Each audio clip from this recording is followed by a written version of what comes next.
Hey guys, welcome back to the Brothers Boyd. Tonight we're going to talk about Andor Season 1, Episodes 1 through 3.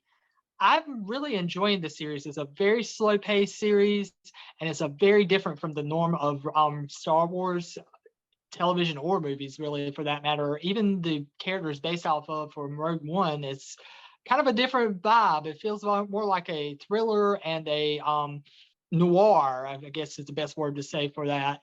Yeah, I'm really enjoying this series so far, though. It's great to get a little bit more about Andor's character. I know for me personally, I know like it's going to be sacrilege to say this, but I wasn't like the hugest fan of Rogue One. I felt like the characters were a little bit thin.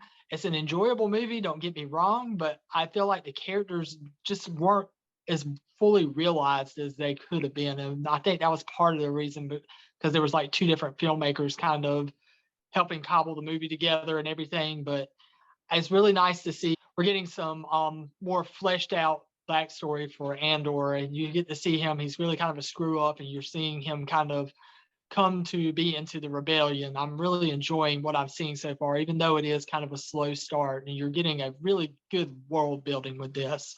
But that's my first impressions. Josh, what'd you think of it? It's Star Wars, but it's Star Wars adjacent. It doesn't feel like Star Wars when you first start watching it. I mean, I think that was the intention of the director. I read something somewhere where he said he went into making this show and he made it and not making it as a Star Wars show. It's different than anything we've gotten, even Rogue One. It's a little slow to start with.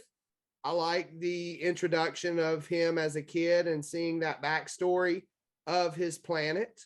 For me, that was probably the highlights of the episode.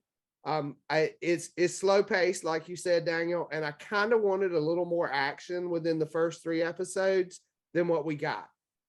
How about you, Chris? I am loving this series. My first impression. One of the things that we need to remember is with a show like Obi-Wan, we only got 6 episodes of that. So they had to hurry up and tell that story. They are doing a fantastic job of slowing this down so we get a full story. And can we talk about the fact that even though the shadow is kind of there, we've had 3 episodes yet and we haven't seen a stormtrooper or a Jedi or none of that. And that's what you look for Star Wars. But, you know, why does it have to be always the same? If it works, it works. I mean, there's a lot of people, like Daniel said, who loved Rogue One, and there's a lot of people who hated Rogue One. I loved Rogue One. I love the fact that it was something different because we've been telling the same Star Wars story for 40 some years now, and we finally are starting to break out a little from that main group of characters, and we're seeing a whole new cast of characters that existed in the universe or still exist in the universe at some point in time that we've never even heard their story. So to be able to hear a different story is really refreshing. And I think that's what's going to keep Star Wars alive for the next 40 years again, because we're getting all kinds of stories because it's a huge universe. But the show itself, the first 3 episodes, I'm loving the pacing. I love how they're introducing you to Cassian. You get to see him as a kid. Josh, I did love the scenes when you see him on his planet. One of the things I questioned at first, but now I don't even care, is whenever you see him on his planet, they're speaking a tongue that we can't speak, and there are no subtitles for it. But the actors are doing a really great job of telling the story through their actions and their acting without you having to have those subtitles down there. So yeah, that's my first impressions. As far as favorite scene is concerned, there's a lot of really great scenes in there. I think I'm leaning towards Josh with the whole backstory type thing, and we're seeing them as younger. You see a younger Cassian and things like that. I really enjoyed that. But one of the coolest things, and this was just in the last episode, was seeing him and I believe it's Stellan Skarsgård. Is that the correct name for the guy he's with? I believe so. Who is of Thor fame? Yes. Yeah, I guess he is actually part of what the beginning of the rebellion is, and he's helping. Spoilers: he's helping Cassian escape from the planet Phoenix, where he is right now, where he's being hunted down for a murder. And when they get to the ship and you see the ship, it's the coolest looking ship. It's the cockpit gives you the feel of the look of a Millennium Falcon, but then the wings give you the feel of the old U-wing that they had in Rogue One. So there was a little bit of a mixture of a ship there. Um, and that was another thing too. You kind of where you get that little glimpse of Star Wars too.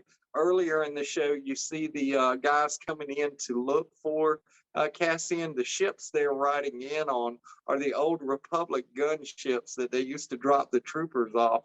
Yeah. So there was another little nod there to, yeah, we are in Star Wars world, even if you forgot. So yeah, those are some of my favorite scenes. How about you, Josh? What was your favorite scene? Well, obviously the on the planet with them as kids. Yeah, you're right. That was amazing acting as far as the characters go, not knowing what they're saying, but knowing what they're doing by their acting was just great. But there was one particular scene in the show where it connects to the most important Star Wars ever made. Okay. When Marva goes into Cassian's room as a kid, and you look over on his shelf, he has a stuffed bantha toy. We've only seen that stuffed bantha in one other thing. Yeah. It was Lumpy's from the holiday special. Yeah. The most important Star Wars ever made. No. Hey, it introduced Boba Fett. No, yeah, it did. That is the one positive about that, I will say. Well, yeah, as far as that goes. Yes, yeah, we had B author in the cantina. Yes. Yeah. So I mean, for me, the childhood scenes and like seeing that bantha reminded me we're in Star Wars. I think what we missed a lot of was and I think you hit the nail on the head, Chris. I was missing the stormtroopers and the Empire. I felt like that was adjacent, and I was missing that in the show. And maybe that's what threw me off watching it. Not seeing those characters. Yeah, they're definitely the loom of heavy shadow, but it's kind of cool for me personally to see that how the world works without the Empire being right there directly on them. You see like the police, how a police force works on a planet and things like that without the Empire being directly there. It's kind of cool to see, in my opinion. Yeah, I feel like these were the underlings of the Empire that we got to see. The little police force. Sorta, yeah. They definitely probably kiss up to the Empire, but I mean that it's still to me cool to see how that works in the Star Wars. It's a great world building, in my opinion. Yeah, Daniel, what was your favorite scene? I'm with Chris on this. That scene with Stellan Skarsgård where he comes and tries to rescue Aunt Cassian from the police force that's chasing him, hunting him down and bringing him into the Empire. That's just great tension in that scene. I also loved anything with the droid. I think its name is B2EMO, I think, something like that. And I just love that droid. I want one just to hang around my house now. Oh yeah, I almost forgot when that wild boar thing tried to pee on him and he shocked him in the very first scene just about. That was pretty awesome. Yeah. So overall, my thoughts on this series, like I said, it's very slow paced, but it's very rewarding. It's very rewarding. There's a lot of great character work going on here. You're really seeing the little drops here, and you've got the time to really pull it out and draw it out some without having to rush it. It's really great. It's also really it is a different vibe for Star Wars. There's points where I felt like I was watching Blade Runner instead of Star Wars up here, and that's something that you didn't think you would see. It's almost adult, but it's not to the point where you couldn't show your kids this, but it feels like it's taking its audience very seriously. So I'm really enjoying this. I'm definitely on for the ride for this. I think Diego Luna is an excellent actor. He's been an excellent actor for years, and I think he's carrying the series very well. And I can't wait to see more. How about you, Josh? What are your final thoughts on this? I feel like it's going to grow on me. Like the more I watch, the better it'll get. And maybe I just need to go back and rewatch the first three again, just to get a better, closer look at it. But I'm with you, Daniel, on the droid. I love the droid. I thought he was great, and I hope with Cassian leaving the planet, we don't lose him. That we go back to him later in the show, because I feel like he's a pretty cool guy. I do feel like I was missing K2SO from Rogue One, which was Cassian's buddy, which I know you got to get there. He's got to find him, but I'm hoping he does show up this season, that we get that character, because that's Alan Tudyk, and he's one of my favorite actors, and I love him in just about anything he does voice work. So, yes, yeah. Overall, a great show, a different Star Wars. It's definitely not your father's Star Wars. I'll put it that way. Chris, what about you? Yeah, I think I harped on it in my initial reaction, but I really have enjoyed these first three episodes. Again, it's something different, but we've got to be open-minded. If we say we don't like it, then we're the same people who saying we don't like She-Hulk on Marvel, because it's something different than what Marvel would normally put out. So I think the Star Wars world is wide open right now, and you can do whatever you want, and it's okay to be adjacent to the main story and tell other stories. Diego Luna is just priceless in this role, but I found myself thinking, and God forbid it ever happen, that if they ever remake The Princess Bride, that he would be a shoe-in for Inigo Montoya. Let's make that happen. Perfect movie. You don't need to remake it. Yeah, you don't. But if we had to, because they remake everything. But again, Stellan Skarsgård, anything he puts his name or his self into, he gives it 100%. He was great. I don't know how many people noticed, but you got to be those diehard Harry Potter fans. But Mother, who was actually not Diego Luna's mother, when we find out later in the show, is actually Harry's aunt, Dursley, from Harry Potter. So there's another little, kind of, she moves from one franchise to the next. So really great actors, really great. I enjoy Bix, his, I want to call her his girlfriend, but she's not, but I think she may like him. So I'm hoping we get more of her later on in the show as well. I think she's a stellar part of the show as well.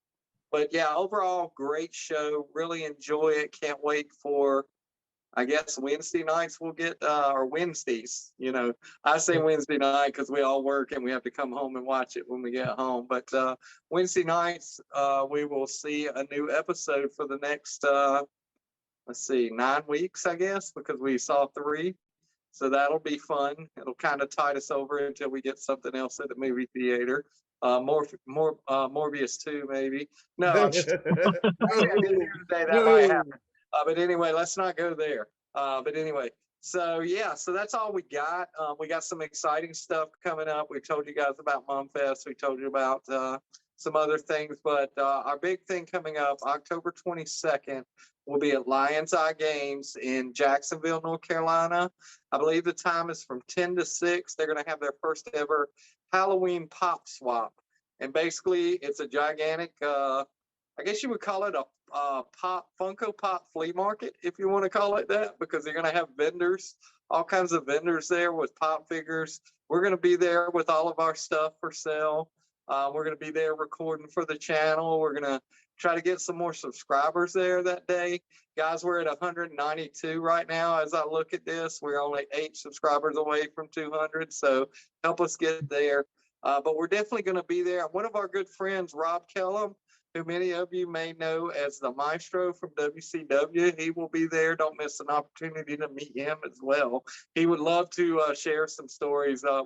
We've heard some really great WCW and wrestling stories from him over the past couple of weeks since we've got to know him. So go head there on October 22nd from 10 to 6, Lion's Eye Games in Jacksonville. And they're also going to have a cornhole tournament there as well. So if you're good at cornhole, if you're bad at cornhole, come give it a shot. Who knows, you may walk away a winner. And also one more person that will be there that we know of, Dr. John Stamey will be there as well with his book, Look Up in the Sky. He's got some really great stories about people who have seen Bigfoot and the Devil Dog and just a whole bunch of other people that have seen all these strange occurrences across the country. And he's also going to have copies of a new map. It's a map of Carteret and Craven County with all of the haunted areas in each of those counties. So you're probably going to want to pick one of those up. You may want to go check them out sometime and see if you can scare yourself. So that's all we got until the next video. Keep a lookout. Hit that subscribe button, ring the bell notification so you know when our next video comes up. Follow us on social media. I'm getting ready to put up the winner of our prize pack. We're going to choose somebody who follows us on social media, and we'll get in contact with you. And until the next video, we will see you at the shop. Support your local comic shops.